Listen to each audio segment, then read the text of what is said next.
Good morning everyone.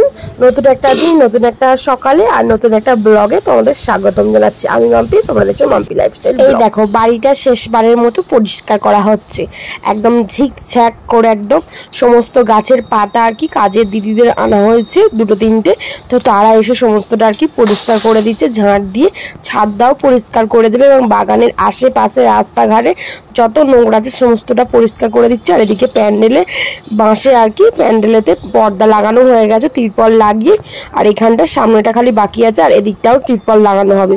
সকাল থেকে একদম জোর কদমে কোমর বেঁধে সমস্ত কাজ কমপ্লিট হতে আরম্ভ করেছে, কারণ বিয়ে বাড়ি আর মাত্র এক সপ্তাহ বাকি, তার মধ্যে সমস্তটা কমপ্লিট হবে। তোমরা তো দেখতেই পাবে আস্তে আস্তে। আর দেখো এদিকে ছাদেরও প্যান্ডেল হয়ে গেছে।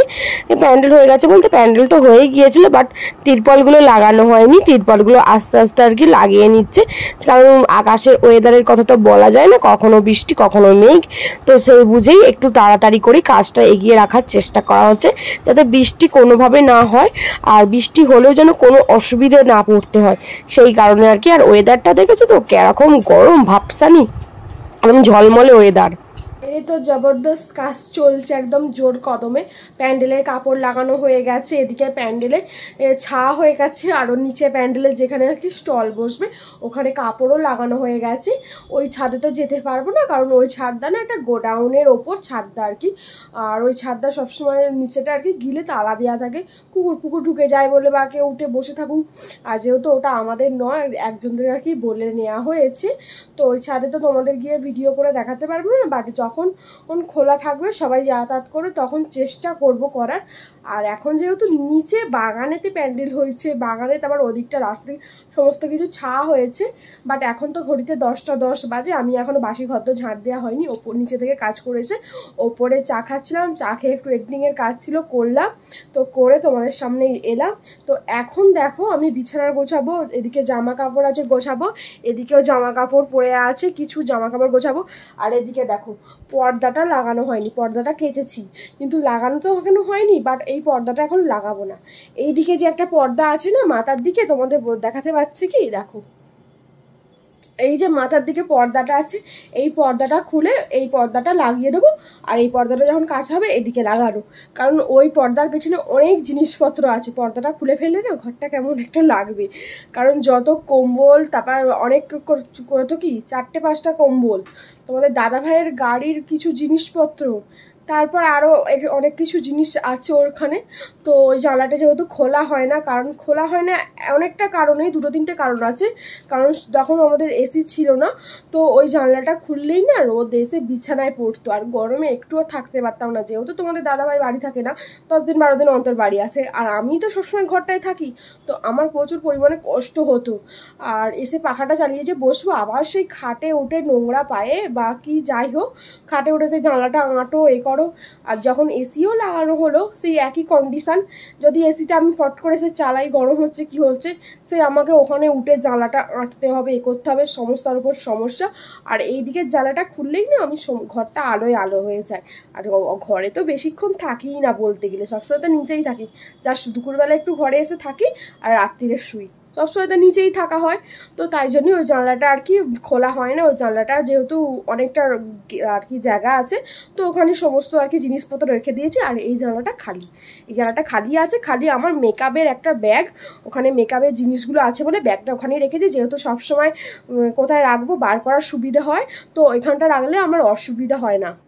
ওইখানে মেকআপের ব্যাগটা রাখলে তো অসুবিধা হবে না, তো তাই জন্যই ওইখানে মেকআপের ব্যাগটা রাখা আর কি, যখন প্রয়োজন হয় ওখান থেকে নিয়ে আমি বার করে সাজতে পারি, আর ওর ভেতর রাখলে ধুলোও পড়বে না। তো এই জানলাটা এখন থাকবে। আর এখন আমি ঘর বারান্দাটা একটু খালি পরিষ্কার করে নিই। চলো বিছানাটা গুছিয়ে নিই। এখন বিছানার চাদরটা পাল্টাবো না, তোমাদের দাদাভাই আমার বারণ করে গেছে। তোমাদের দাদাভাই বারণ করে গেছে বলতে তোমাদের দাদাভাই আমাকে বললো যে মানা এখন বিছানার চাদর পাল্টাও নি, তুমি শুক্রবার করে বিছানার চাদরটা পাল্টাবে। এই শুক্রবার বলছি, শনি রবিবার করে বিছানার চাদরটা পাল্টে একটা বিছানার চাদর পেতে রাখবে ভালো। আর তার ওপর যখন বিয়ে বাড়ির দিন আসবে আর কি, তো তার ওপর তুমি আর একটা চাদর পাতবে। তো বিয়ে মিটে গেলে, লোকজন চলে গেলে সেই চাদরটা তুলে দেবে, আর তার নিচে চাদরটা তোমরা শোবে, তো তোমাদেরই সুবিধা হবে। তো আমিও এইটা চিন্তা ভাবনা করে রেখেছিলাম, বাট তোমাদের দাদাভাই যখন বললো সেটাই তো আমি করবোই, তো তাই জন্য আজকে আর বিছানার চাদরটা চেঞ্জ করবো না, যেটা আছে সেটাই। কারণ এই তো জাস্ট 1 সপ্তাহ হয়েছে বিছানার চাদরটা পেতেছি, কিন্তু পরিষ্কারই আছে, নোংরা হয়নি, কারণ বাড়িতে তো কোনো বাচ্চা কাচ্চা নেই, আর আমি একা সবসময় থাকি, আর তোমাদের ভাই তো দাদাভাই তো 1 দিন 2 দিন হয়তো আসা শোয়, তো সেই জন্যে আর কি বিছানার চাদরটা চেঞ্জ করবো না। আর বেশি কথা বাড়াচ্ছি না, চলো বিছানাটা অল্প গোছানোই আছে, কারণ ঘুম থেকে উঠেই বিছানার বালিশ টালিশ কাঁথা ফাতা গুছিয়ে নিচে জাস্ট বিছানাটা ঝেড়ে নেবো, আর এই জামা কাপড়গুলো গোছাবো। আর বাইরেও যে পর্দা কেচেছি না, অনেক পর্দা ঝুলছে, জামা কাপড় ঝুলছে, সমস্ত ঘরে নিয়ে এসে গুছিয়ে টিপটাপ করে তারপর নিচে যাব, কারণ আমাকেও তো এবার ঘর পরিষ্কার করতে হবে বলো, বাড়িতে বিয়ে বাড়ি বলে কথা, আর বাড়ির সবার কিন্তু ঘর পরিষ্কার হয়ে গেছে, আমারই খালি হয়নি, তো আমাকে তো এবার করতেই হবে। আমি বেশি কিছু করবো না, কারণ আমার তো ঘর অলরেডি পরিষ্কার আছে, কারণ আমি 2 দিন ছাড়াই না, যখন আমার ভালো লাগে না, মুড ভালো থাকে না আর কি বলতে পারো, মন খারাপ থাকে, তখন আমি ঘর পরিষ্কার করি, গান চালিয়ে ফোনে গান চালিয়ে আমি ঘর পরিষ্কার করি। তো ঘর পরিষ্কারই আছে, ঝুলটুল সেরকম কিছু নেই, জাস্ট এই যে টেডিগুলো আছে না, এই টেডিগুলো আগে পলিথিনে থাকতো না, এমনিই থাকতো, কিন্তু প্রচুর পরিমাণে নোংরা পড়তো, তো কী করে পরিষ্কার করবো, সবসময় তো আর করা সম্ভব নয়, তো এগুলো পলিথিনে প্যাক করা হয়েছে। তো এই পলিথিন শুধুই নাবিয়ে সমস্তটা একটু ভালো করে মুছবো, আলমারিগুলো একটু মুছবো, আর এই দিকে যে টেবিলটা আছে এখানটা একটু গোছাবো, ঠিকঠাক কাপ প্লেটগুলো গুছিয়ে ঠিকঠাক রাখবো, আর আমার ড্রেসিং টেবিলটা গোছাবো।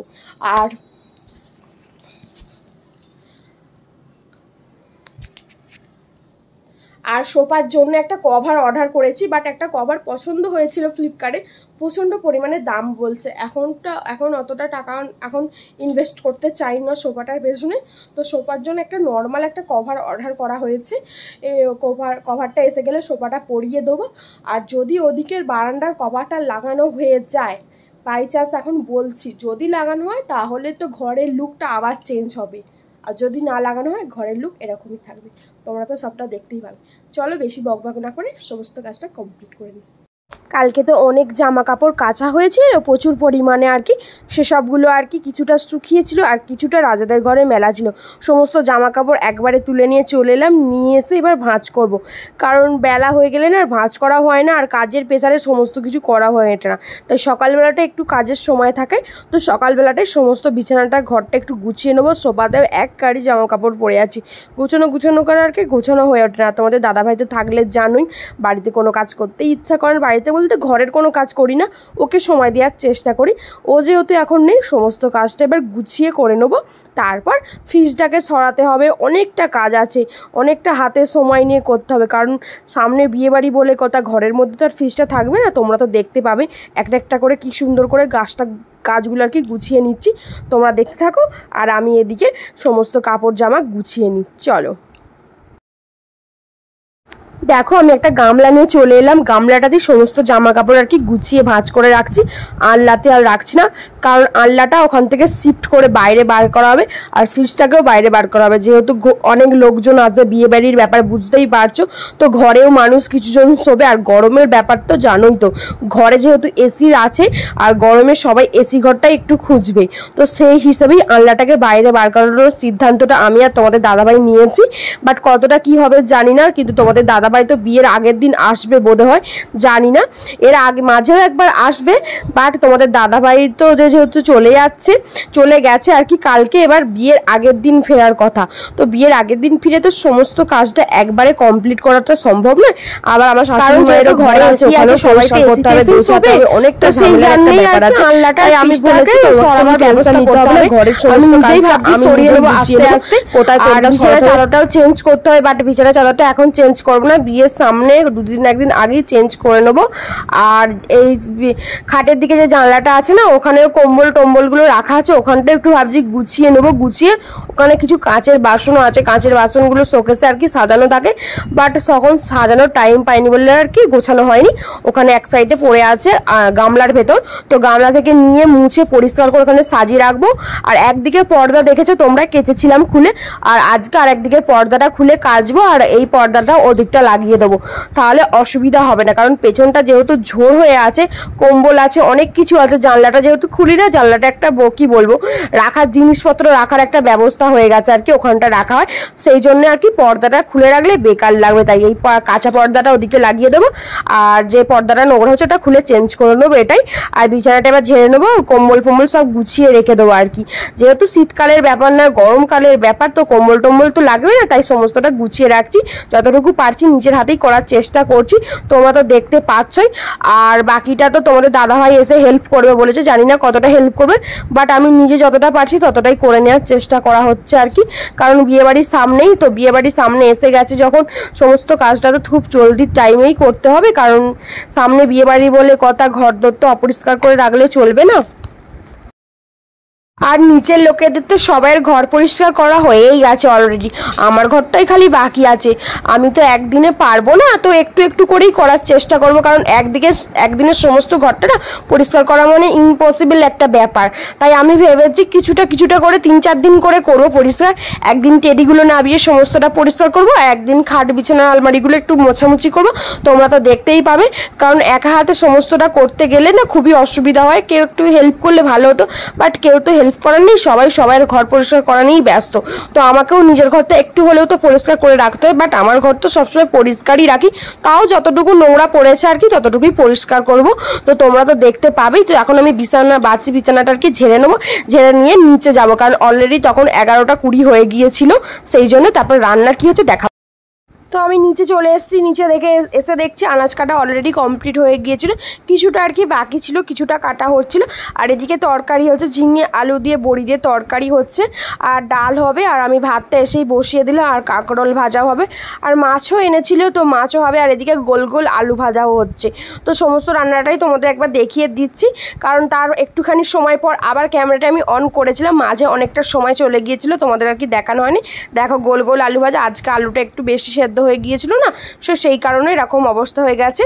আর আজকে আমি রান্নার ভিডিওটা দিয়ে বা দুপুরের লাঞ্চটা দিয়েই আজকের ভিডিওটা আমি এন্ড করব। সবাই ভালো থেকো, সুস্থ থেকো, আর সাবধানে থেকো। আর নতুন একটা ব্লগে তোমাদের সাথে দেখা হচ্ছে, কারণ এর পরের ব্লগটা অ্যাড করলে না ব্লগটা প্রচণ্ড বড় হয়ে যাবে, তোমাদের দেখার এনার্জিটা থাকবে না। সো সেই কারণে পরের দিন দুপুর 2টোয় তোমরা নতুন একটা ব্লগ পাবে। আর আজকের রেসিপিটা তোমাদের এখানেই দেখালাম। তো কেমন রান্না হচ্ছে, কেমন কি হলো, সমস্তটা কমেন্টে জানিও। Tata, bye bye.